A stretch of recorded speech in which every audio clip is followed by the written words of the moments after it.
কেউ যদি কাউকে ব্ল্যাক ম্যাজিক করেছে, কুফরি কালাম করেছে, তাবিজ কবজ করে ক্ষতি করেছে এরকম মনে হয়, তাহলে যিনি এরকম ভুক্তভোগী তার করণীয় হবে প্রথম আল্লাহর দিকে রুজু হওয়া, আল্লাহর সাহায্য চাওয়া, আল্লাহর কাছে পানা চাওয়া, আশ্রয় চাওয়া। সেটা কিভাবে করবেন তিনি? প্রথমত এটার জন্য তিনি নিজস্ব আমলগুলো আগে থেকেই করবেন, যাতে করে এরকম কেউ ক্ষতি করতে না পারে। কেউ যদি নিয়মিত সকাল সন্ধ্যার দোয়াগুলো পড়ে, যেগুলোতে রক্ষা কবচ আমল আছে, কেউ যদি নিয়মিত নবী সাল্লাল্লাহু সাল্লামের বাতানো শেখানো সুন্নাহগুলোকে মেনটেন করে দোয়াগুলোকে পড়ে, ইনশাআল্লাহ কোনো ব্ল্যাক ম্যাজিক তাকে ক্ষতি করতে পারবে না।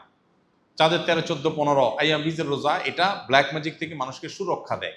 সূরা বাকারার তেলাওয়াত যদি শুনে, এটা মানুষকে সুরক্ষা দেয়। এরকম বহুবিধ উপায় আছে। আর যদি আপনি ইফেক্টেড হয়েই যান, কেউ আপনাকে ক্ষতি করে ফেলেছে, তাইলে আপনি রুকিয়া করবেন। রুকিয়া মানে ঝাড়ফুঁক। কোরআনে কারিমের সিলেক্টিভ আয়াত পড়ে ফু দিবেন নিজের শরীরে, পানিতে, খাদ্যে, পানীয়তে, এবং নিয়ত করে ওই আয়াতগুলো পড়বেন, আল্লাহর কাছে দোয়া করবেন, আল্লাহ তাআলা হেফাজত করবেন।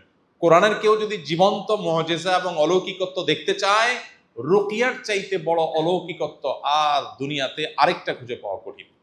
রাকি দিয়ে রুকিয়া করা যায়, কিন্তু ভালো হয় সেলফ রুকিয়া, নিজের রুকিয়া নিজে করবেন। আপনি বলবেন আমি কিভাবে করব?